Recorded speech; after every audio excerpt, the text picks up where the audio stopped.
and welcome to What About Us podcast. I am your host, Shelly Jarrett, and today's episode is sponsored by SMJ Magazine, a lifestyle and business publication issued 4 times a year. Feel free to visit the website at www.smjmag.com, or you can download the app in the Apple Store or the Google Play. Today I'm honored to have Kareem Gordon, who is my son and very knowledgeable and passionate about Black history and the issues affecting us and especially our youths in the community. As you know, our stories are our strength. So today we are going to talk about it. The first part of a three-part series on Black culture and the New Age. But before we start, I am going to let Kareem tell you a little bit about himself and some of the work that he has been doing in the community with youths.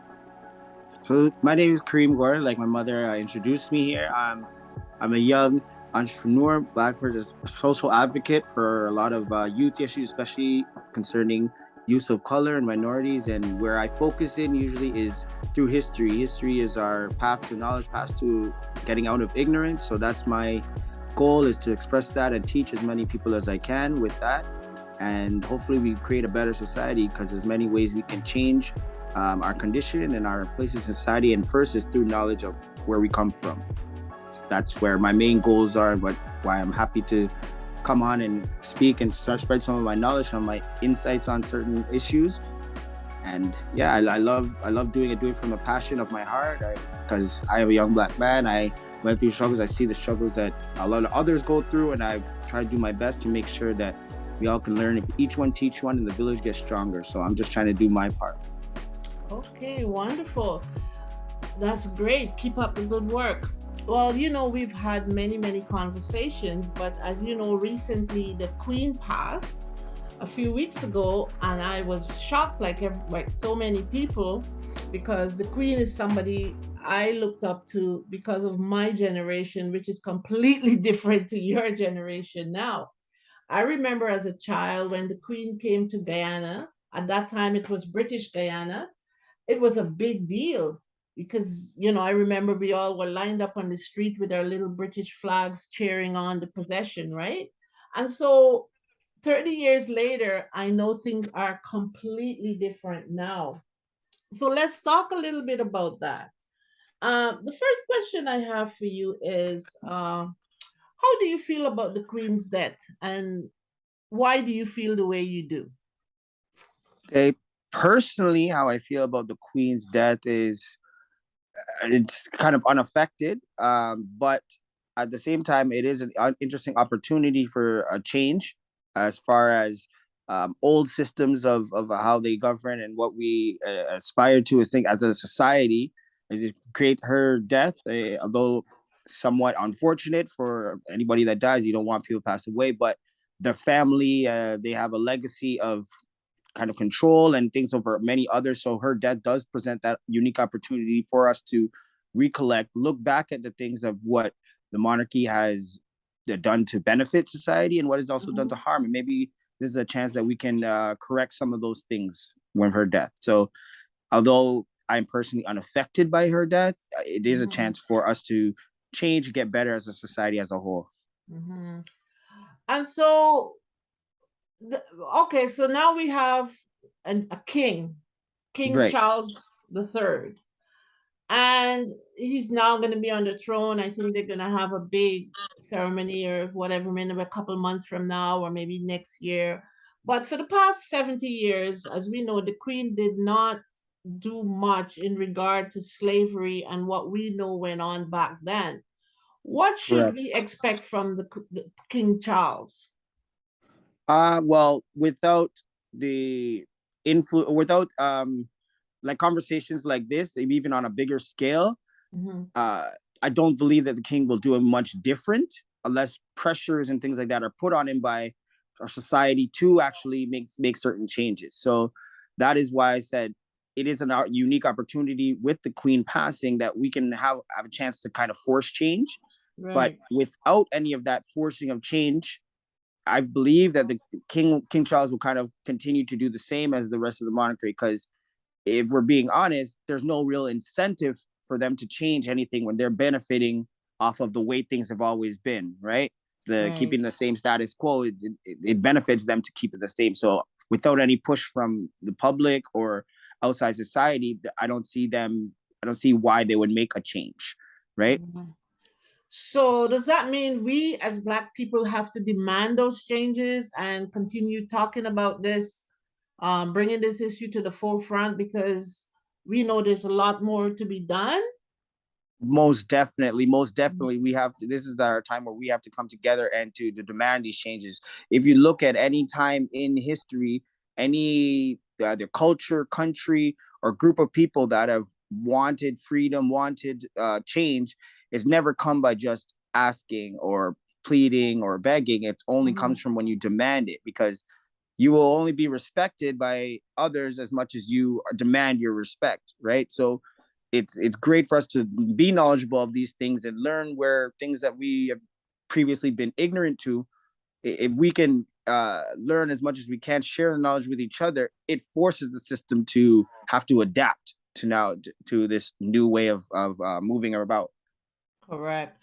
Okay. So, from what I've read, because I've been doing, from speaking to you and learning more about our history and so forth, I've read that way back about 1800 slave owners were paid some over 20 million pounds, right? Yes. And this is money that people believe were owing to them, like, Mm-hmm. quite a lot. So, today now, we should be asking for like over 20 million or even in the billions, right? Right. And a lot of talk now is about, they should really be providing an apology and reparations. Like, how do you feel about that? Right. How I feel about it is different than what should be done. Right. How I feel about it is, I feel that yes, there is reparations or some kind of, not necessarily monetarily reparations, as in money that we are owed, but Mhm. it's the main thing is they can give us any amount of dollar amount, but Mhm. unless certain structural changes are made, it would repeat the same cycle. So if the any government just were to write a blank check to say black people, that is not necessarily what we should be after. What we should be after is structural changes, and we want to be able to own these systems of ownership. Because right Right. now, if we live in North America, if say the Canadian government or British government or anything said, you know what, okay, all black people that were descendants of slaves, we're gonna give you all say $1 million. That $1 million would just go right back into the same system unless other structural changes are made. So Right. me personally, I believe that the best form of reparations for us would be assistance into getting into industry. Now, a lot of how a lot of countries and things have built their standing in the world is because of industry. So, for instance, during World War II and things like that, a lot of German companies, they became big because of their great knowledge of engineering.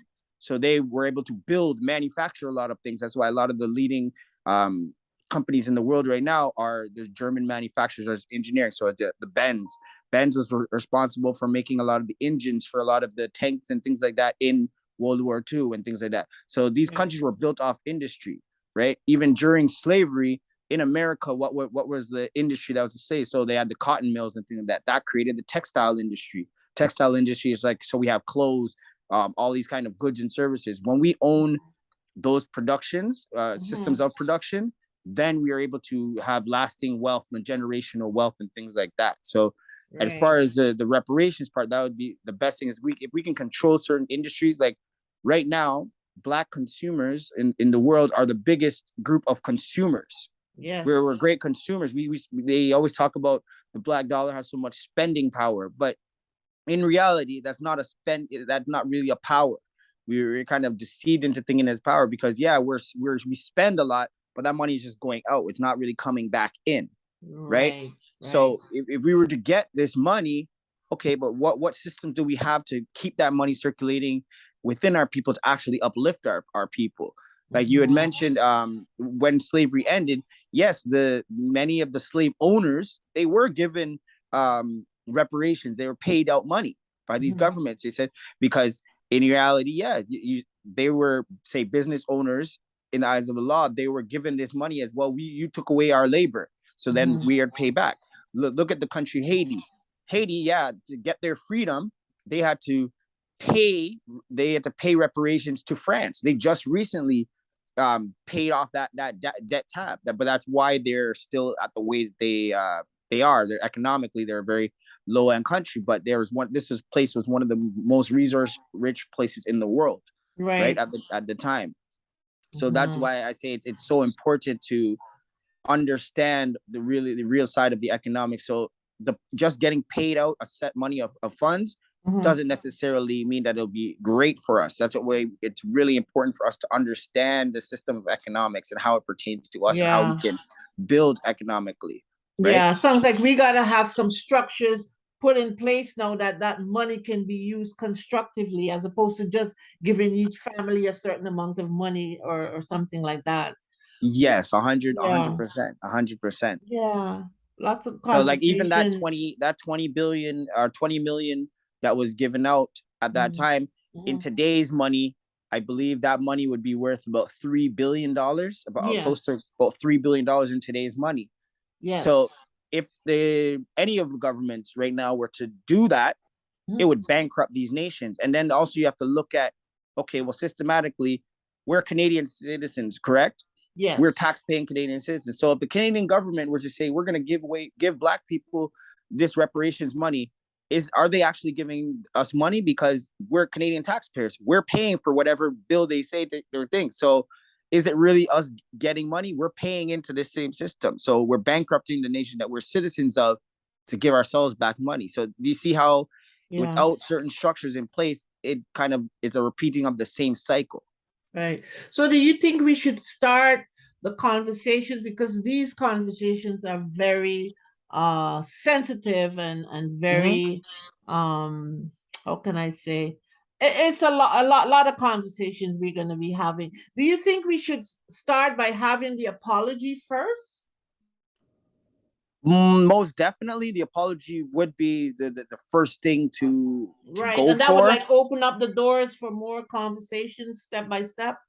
Yes and no, because at the same time, if you understand what the slavery whole action was really about, you'll Hmm. understand that they will more than like they will never really apologize. They will never fully come out and apologize because if once they apologize, Hmm. right, as these countries, then the only next step is to give money, and then that will bankrupt the entire world economy system. That Right. would bankrupt them if they were to just give out these blank checks or anything like that sort. So we have to understand and be able to temper our expectations of what we're asking for. So if Right. we're asking just for an apology, well, you know that that's something that is it doesn't benefit them anyway to just give us an apology. So Yeah. if we sit and settle for just asking for an apology, no, we have to start to demand. to start to open up the door for these other conversations. Understandable, but Yeah. we've been asking for an apology for almost 100 something years. We've Hmm. been asking for it. This is the whole part of when a true system, we want freedom, we want to be masters of our own destiny, what they call manifest destiny. We want to be able to Hmm. control our own destiny as humans with free will. Hmm. We demand asking is yeah, it's a step, but we've been asking. Time is now to set up systems where it's demanded, where they have no other choice but to uh, make these changes. If you Right. if you understand what I mean. Yeah, I agree. And so that leads me to the next question regarding this new age that we're gonna see with King Charles, because obviously he's not gonna do things the way his mom did. It's a whole different world that we function in right now. So do you agree it's time to for them to like to end the monarchy? Like, I mean, it's a Yeah. whole, like, your generation is a whole different generation, doesn't see things the way Yeah. I saw things, and you're asking for a lot more things, and the world is more open up. So do you think it's time for that to stop now, and we look at the new age and what we can do, and with the start of that, this is where the conversations are going to start about reparations and what's owing to us. It's time for payback. You're 100% spot on, and that's why it is so important as this transfers of power from the Queen passing to this new King Charles, we have a tight window as well too. Because if we accept the kind of same old as King Charles, say he goes a year or 2 years, and we kind of just accepting the same old, that's just giving them more time to continue the same. Unless we put immense pressures on the system to change, it will never change. Correct. Unfortunately, like if we're being realistic about how the system works, if you're benefiting from certain thing of the way it was, what incentive do you have to make any changes? Yeah. Right. So, So we have to put pressure, as like you mentioned about ending the monarchy. It should be a lot of countries you're seeing now. Certain Caribbean countries, I know some countries in Africa have already started. They're like not denouncing the Queen, but they're asking for to be like to have a be taken out of referendum the and to Commonwealth. start talking about it. Yes, yes, and Right. Well, also not just talking Jamaica. about it. They're asking for, they're taking the Queen off of their money, things like Yes. that. So countries already started to try and do this as individually, right? So, do you think Canada should follow suit? I think Canada should. Would they? I highly doubt it, because of the way the Canadian system and just government structure is built. It's Mhm. built to uphold. Remember, Canada was founded as a nation representative of the Queen. So, or the monarchy, the same monarchy, the Commonwealth, right? And of the Commonwealth countries, Canada is one of the closest tied to the British monarchy.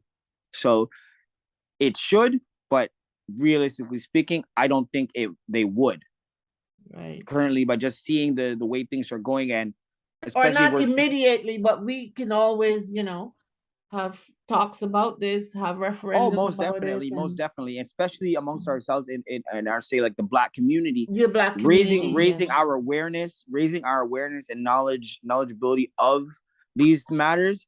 It will force that change, because right now the way the status quo keeps going, and it's kind of lulling along the same with nothing really being changed, is because as a whole we don't have the our level of ignorance is still low. So we don't as a whole we don't really see, we're kind of carry on with, okay, we're all still working in the system, trying to succeed, survive with our families and things like that. Our core values amongst each other may be a lot higher, but we still in this place where not everybody knows enough of what was wrong and how to change it for us to Right. be able to make that real change as a community. We need to come together as a community more than be split apart by all these divisions that they make, whether you're rich, poor, Yes. dark skin, light skin. All of these things are kind of set in place to keep us divided, thinking that they're all different from each other when we're all very much the same. And Right. that's a colored people across the entire world. That's yeah, that minorities across the world. It's very similar. We need to understand that we're more connected than disconnected. Most definitely. And that's why platforms like these and panels and these things are continuous things that we should be doing to educate people so that people be aware of what's going on and where we stand in society. So, I thank you so much for your time. And that's just a start. Like I said, this is a three-part series on Black culture and the new age. I'd like to have you back again and we can talk some more about where we stand and how we can make some changes. Where can people find you if they need more information about this? They can find me. I'm on Facebook. Kareem Gordon on Facebook. Maybe you can possibly provide a link as well. I have Instagram for social medias. I have a personal Instagram. It's the real KG double E or what at the real KG. And I also have another informational, more educational Instagram that's for my page. It's called Conscious Thought Creations. So you can find me either one of those handles. And yeah, you can always find more information anytime if you contact me, either DM and email message. I get back to people really quickly. Any questions or concerns, anything, I'm glad to help. Okay. Well, thank you so much for your time and thank you all for listening until we meet again.